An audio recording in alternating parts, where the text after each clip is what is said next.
currículum que me ha pedido no leerlo, dado que tendrá que hacer su presentación en una diapositiva, pero me congratula que esté con nosotros el día de hoy.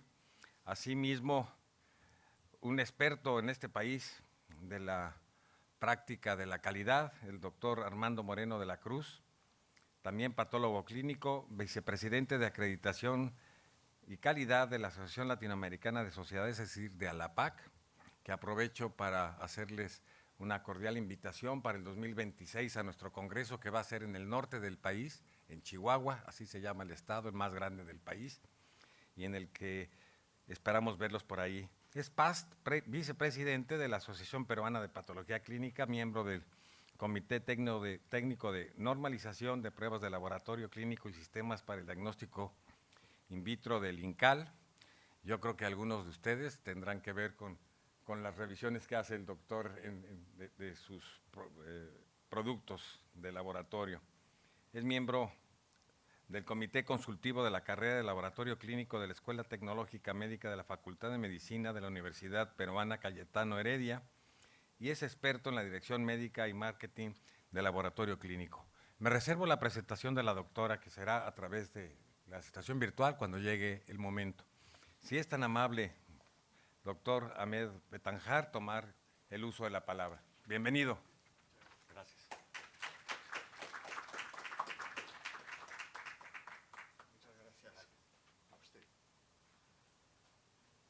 Muchas gracias por esta amable introducción. Muy buenas tardes, damas y caballeros. Gracias a ustedes por el esfuerzo de atender una sesión científica después de una comida y seguramente no es un desafío siempre. Entonces, Si nos auxilian con creo que si no se cargó. desapareció de repente, pero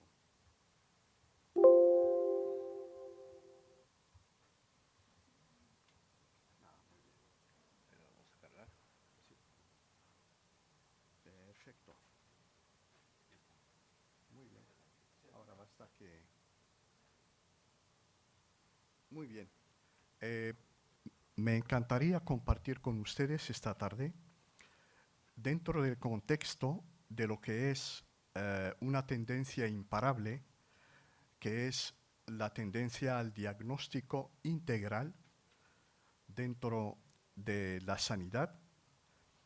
Me gustaría que abordásemos uno de los síndromes más complejos, que es la anemia, a través de un abordaje multidisciplinario, viendo cómo combinando los datos, la información, desde las distintas disciplinas del laboratorio, podemos contribuir a que el clínico tenga un informe interpretado que le permita to narrow down, que le permita acercarse lo más posible al diagnóstico diferencial. Quisiera en primer lugar anunciar que soy empleado de Beckman Coulter, que es una compañía de diagnóstico. Asumo la responsabilidad de director médico y vivo y trabajo en Florida. Estudié medicina en Bélgica y después fui a Madrid, a España, a la Fundación Jiménez Díaz, para hacer la especialidad de patología clínica. Y también tengo un máster en Dirección y Gestión Sanitaria por el Instituto Europeo de Salud y Bienestar Social en Madrid. Hoy me gustaría compartir con ustedes una muy breve introducción a la anemia.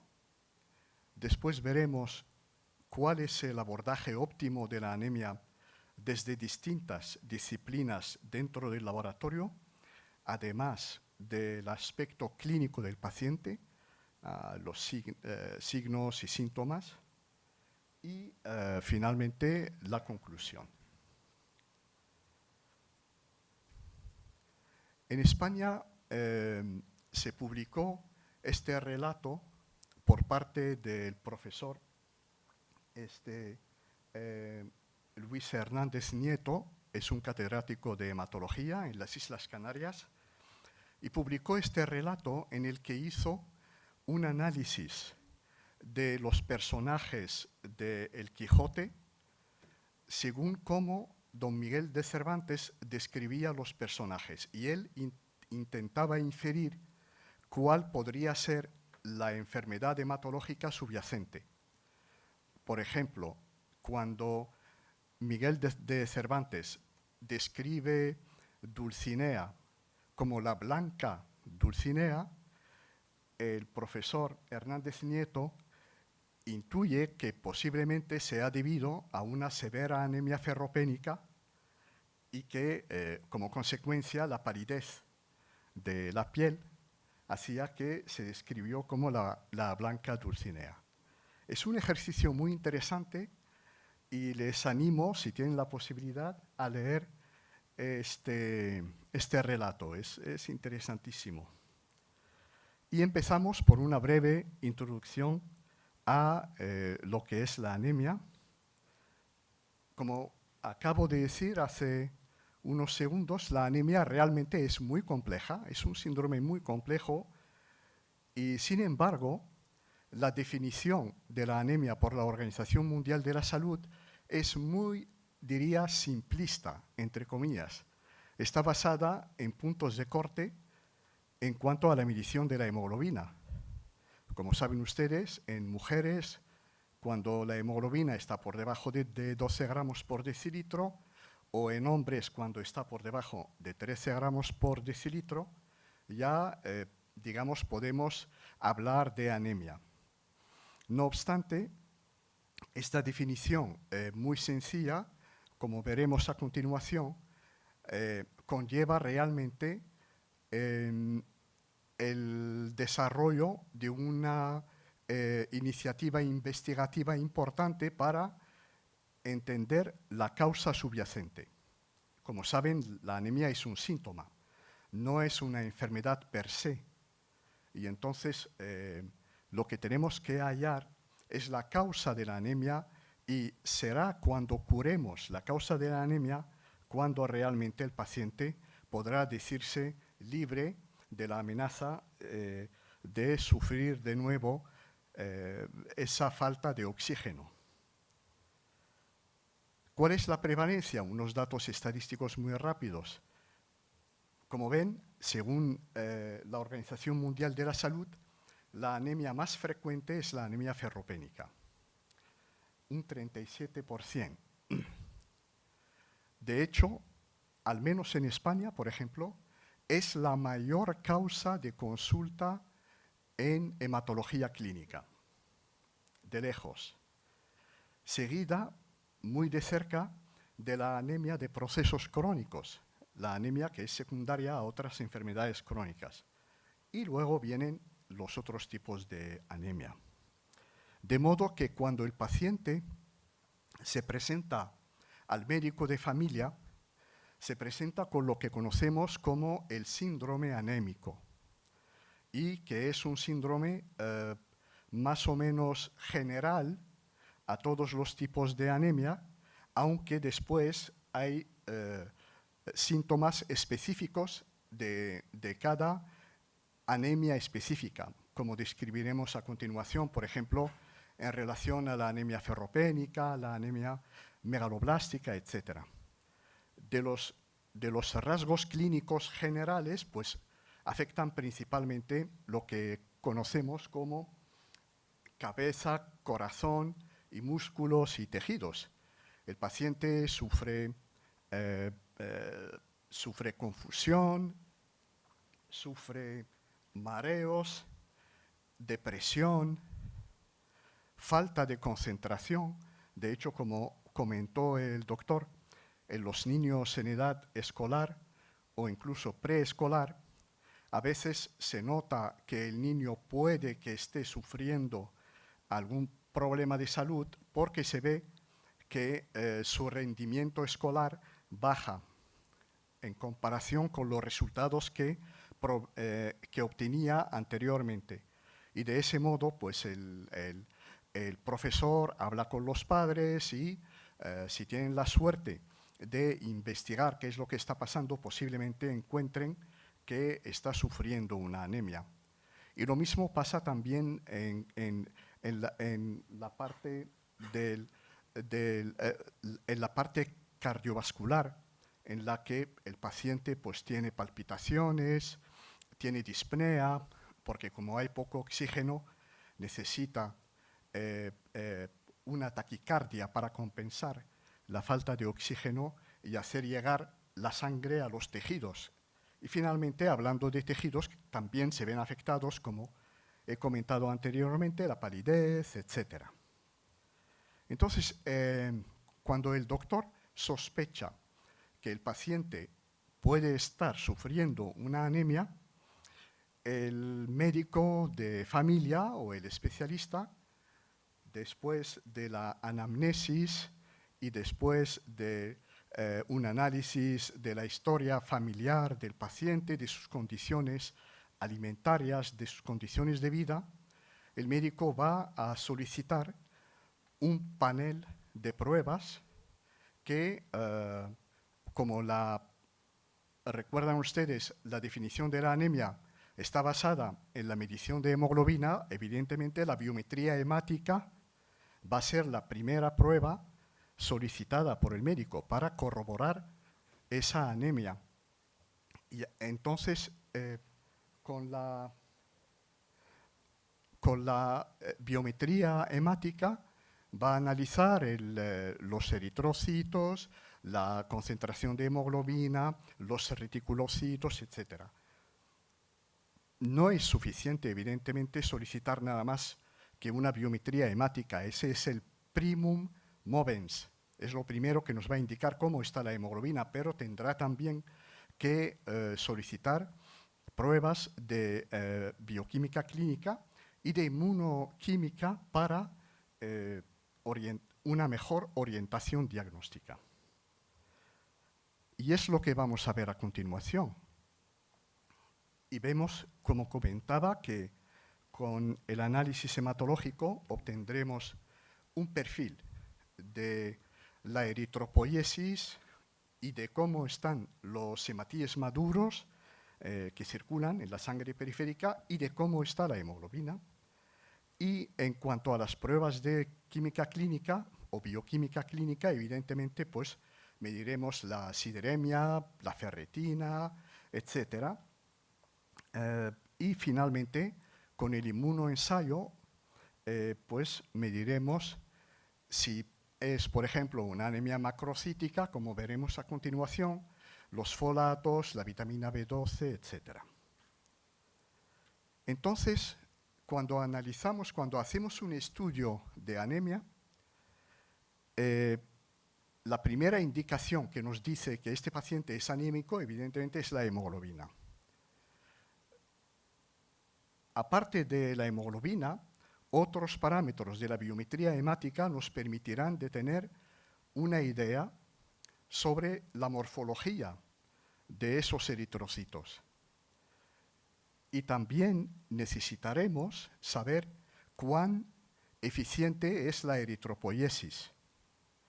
Entonces, los parámetros de la serie eritrocitaria y lo que conocemos como los índices eritrocitarios nos darán una idea de cuál es el volumen de los eritrocitos y cuál es el color, la cromía de los mismos. Y de este modo podremos hablar de una anemia normocítica normocrómica o microcítica hipocrómica o macrocítica hipercrómica, etc. Una vez que sabemos eso, necesitaremos decirle al clínico cómo está respondiendo la médula ósea estimulada por eritropoietina. ¿Y eso cómo lo podremos saber? Evidentemente, aparte de medir la eritropoietina, que no se suele hacer habitualmente en estos casos, pero sí midiendo los reticulocitos, que es el reflejo que vamos a tener de si la anemia es regenerativa o estamos frente a una anemia regenerativa. Y eso porque el porcentaje y número absoluto de reticulocitos estarán por encima del nivel alto del intervalo de referencia o por debajo. Y también hay otro parámetro que refleja muy bien la eritropoiesis, que es la fracción de reticulocitos inmaduros. Ese parámetro nos dice cómo está reaccionando la médula ósea. Normalmente en un sujeto sano, ese parámetro está entre 0,2 a 0,4. Es una fracción, no tiene unidades. Si esa fracción, por ejemplo, está por encima de 0,4, eso significa que la médula ósea está respondiendo eficientemente y está produciendo hematíes para compensar la pérdida de hemoglobina. Y al revés, si es arregenerativa, vamos a esperar que ese parámetro fuese inferior a 0,2 o alrededor de 0,2. Entonces, este es una primera fotografía que tenemos para valorar la anemia del paciente. Evidentemente, como imaginan ustedes, no es suficiente y tendremos que continuar analizando a través de los datos de bioquímica clínica. De este modo, por ejemplo, si la anemia es microcítica hipocrómica, hay distintos diagnósticos diferenciales que podrían ser la causa de una anemia microcítica hipocrómica.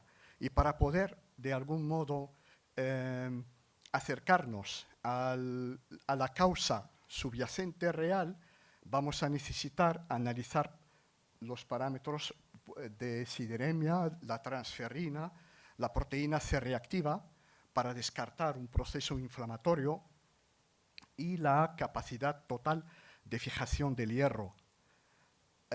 Si la anemia es normocítica normocrómica, que habitualmente es el tipo de anemias que plantean más desafío para interpretar la causa de la anemia, en ese caso vamos a necesitar, y me estoy refiriendo aquí solamente a lo que es la bioquímica clínica, vamos a necesitar más parámetros, como es la creatinina, la cistatina C, para valorar la función renal, la aptoglobina, para descartar un problema de hemólisis, y una vez más la proteína C reactiva.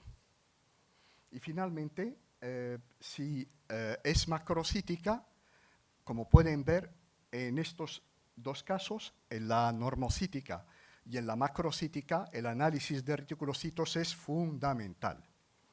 Veremos después con el árbol diagnóstico cómo el análisis de reticulocitos nos permite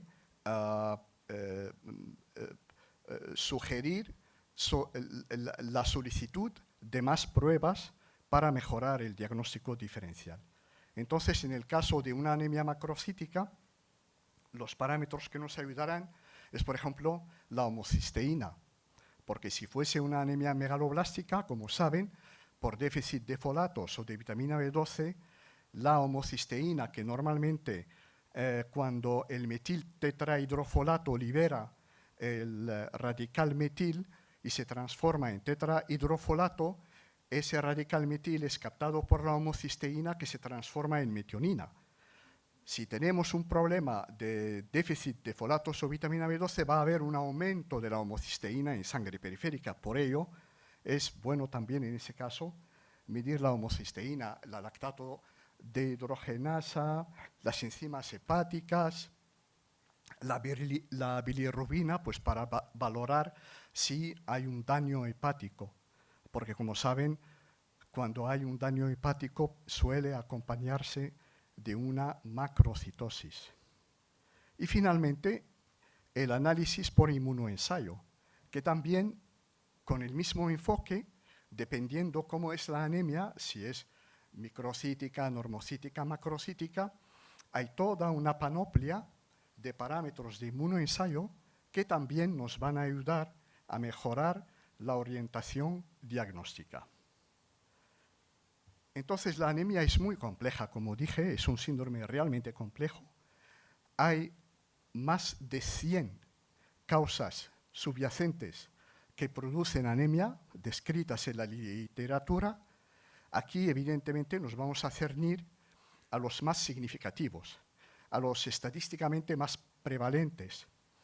Y hablaremos de la anemia ferropénica, muy brevemente, de la anemia de enfermedades crónicas, que es secundaria a enfermedades crónicas, de la anemia de insuficiencia renal, que es una enfermedad crónica, no obstante, la he separado un poco porque tiene un test muy específico que nos va a ayudar enormemente en la valoración de la misma.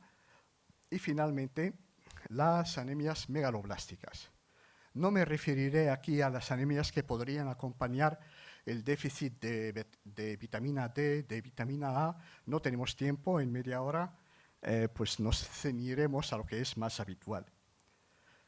Entonces, las anemias relacionadas con alteración del metabolismo del hierro pueden clasificarse en una anemia ferropénica franca, en una anemia que acompaña las enfermedades crónicas, en la que veremos que son muy importantes a valorar, sobre todo porque, como saben, hay un déficit funcional de hierro, y sobre todo, lo que más necesita el clínico es que le ayudemos a distinguir la anemia que acompaña las enfermedades crónicas pura de la anemia que acompaña las enfermedades crónicas, además de una ferropenia, porque la estrategia terapéutica tiene que ser totalmente distinta.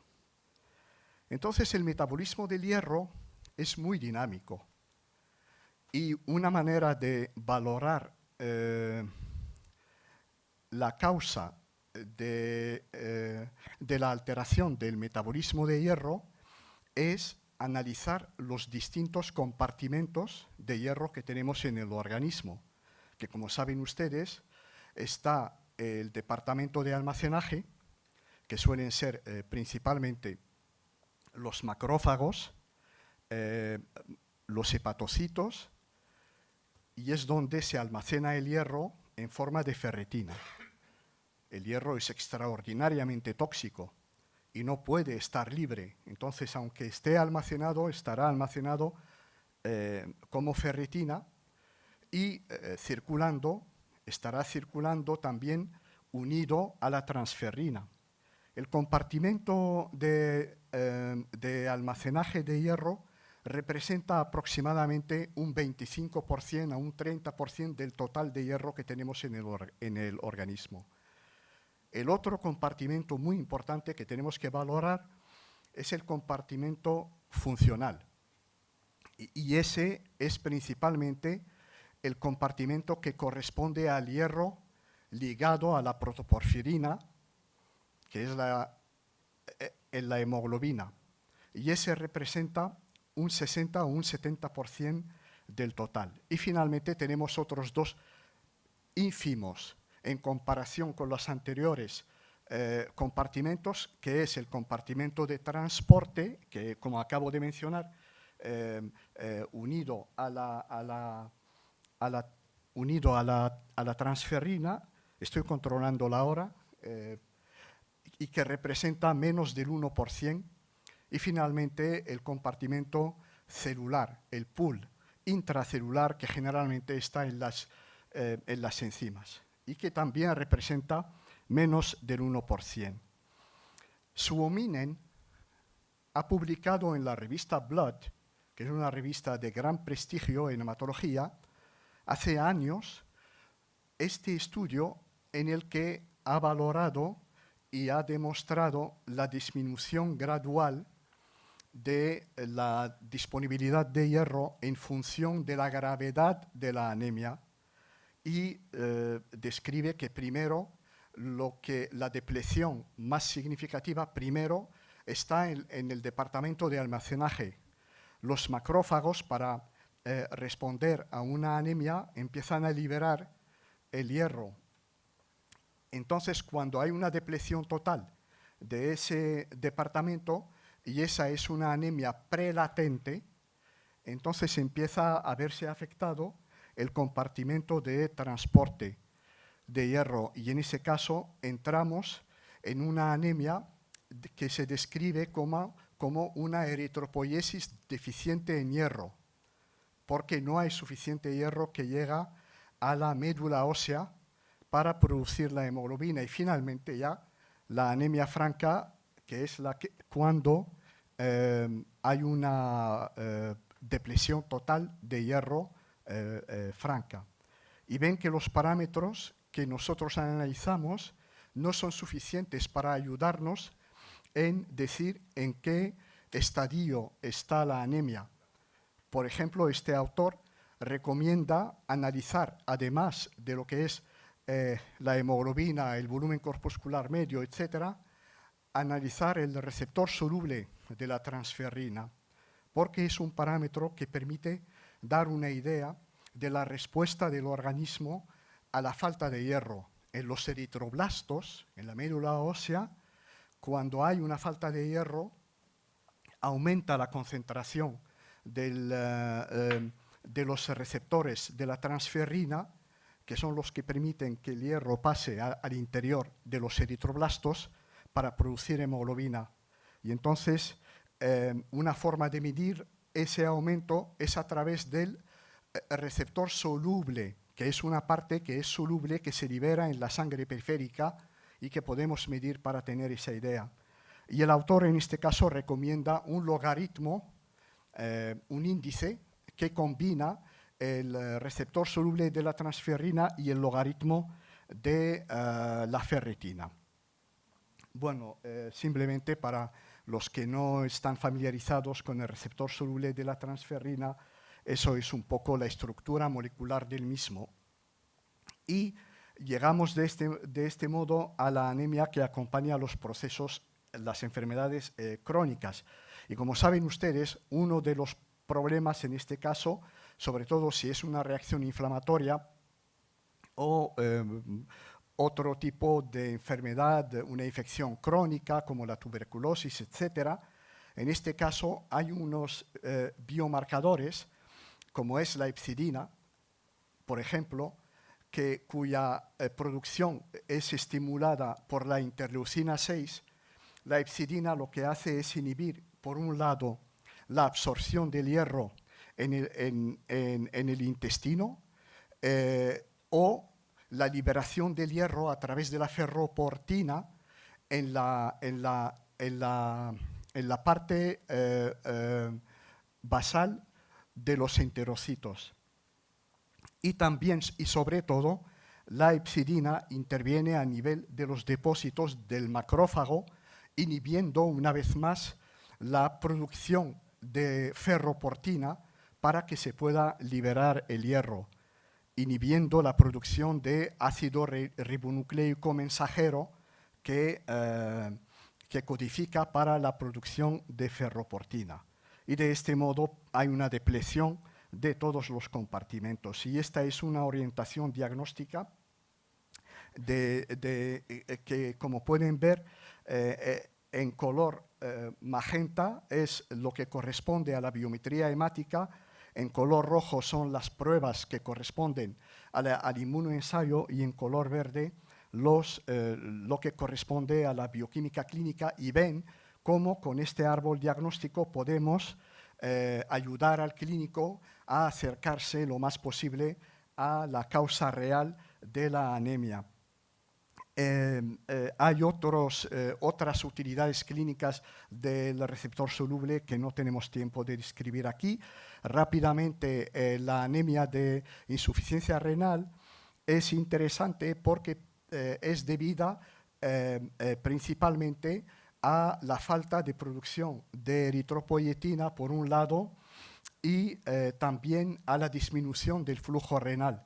Entonces, la eritropoietina es la que realmente regula la producción de eritrocitos, dado que es producida por unas células que tienen un sensor a la presión parcial de oxígeno, y que cuando hay una disminución de la presión parcial de oxígeno empieza a producir más eritropoietina que estimula la eritropoiesis. Entonces, la eritropoyetina es muy importante en el caso de enfermedades renales porque nos permite llevar a cabo el diagnóstico diferencial sobre la causa de la anemia de procesos crónicos, que como saben ustedes, suelen ser normocíticas, normocrómicas. Hay otras utilidades de la EPO, por ejemplo, en el caso de la policitemia vera, para ayudarnos a saber si esa eritrocitosis, ese paciente con 7 millones de eritrocitos, si es debido a un síndrome mieloproliferativo crónico como es la policitemia vera, o si es debido a una policitemia secundaria, a una EPOC, etc. Hay otras utilidades que pasamos y finalmente, ya con esto termino y lamento que me haya pasado un poco en el tiempo, las anemias megaloblásticas. Entonces, las anemias megaloblásticas también tienen un síndrome anémico que suele ser más o menos similar a las otras causas de anemia y tienen también un cuadro clínico más específico con alteraciones neurológicas debidas a la desmielinización de los cordones posteriores laterales de la médula espinal y también alteraciones psiquiátricas, depresión, episodios neuróticos y que son conocidas como la locura megaloblástica o la psicoanemia de Weil.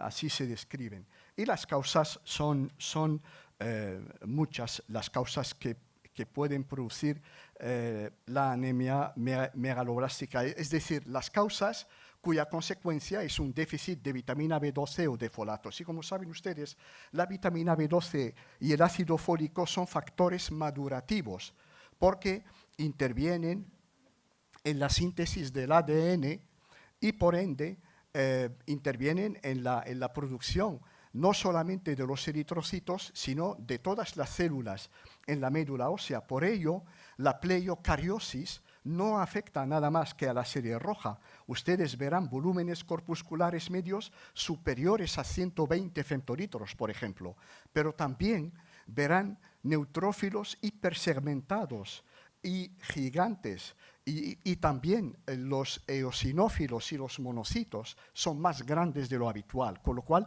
es una pleiocariosis que afecta todas las células de la hematopoiesis esta vez y no solamente de la eritropoiesis. Y conviene tener una idea clara del mecanismo de absorción de la vitamina B12, porque es muy complejo y porque a diferencia del déficit de ácido fólico que es consecuencia de dietas inadecuadas, en el caso de la vitamina B12 suele ser debido a problemas de malabsorción, con las diferentes causas subyacentes que vamos a ver aquí a continuación, y vemos cómo, una vez más, estas anemias que suelen ser normocíticas, macrocíticas, normocrómicas o macrocíticas hipercrómicas, son anemias en las que necesitamos absolutamente analizar los reticulocitos y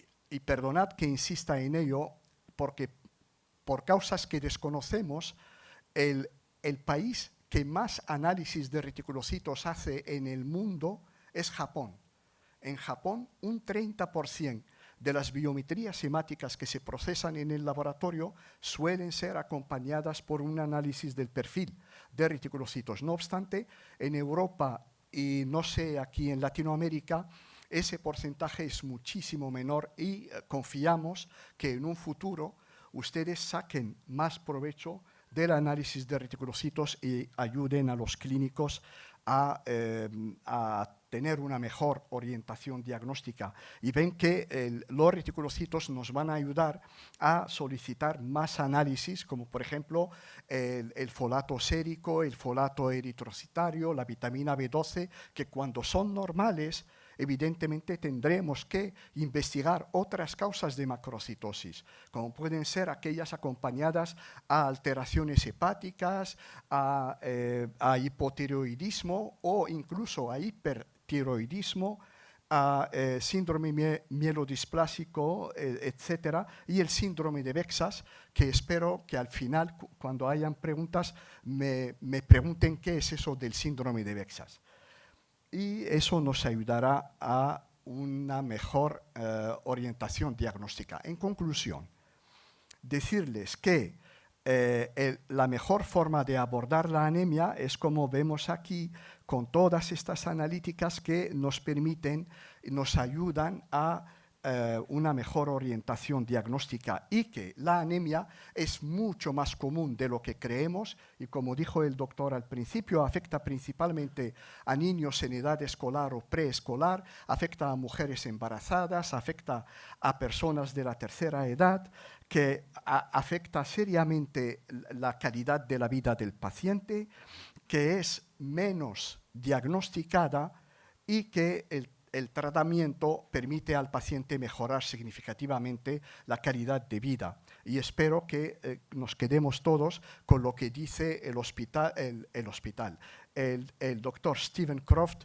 de que no somos solamente productores de nombres, de números o de datos, sino que podemos aportar mucho más valor añadido a los clínicos. Y muchas gracias a todos por su amable atención.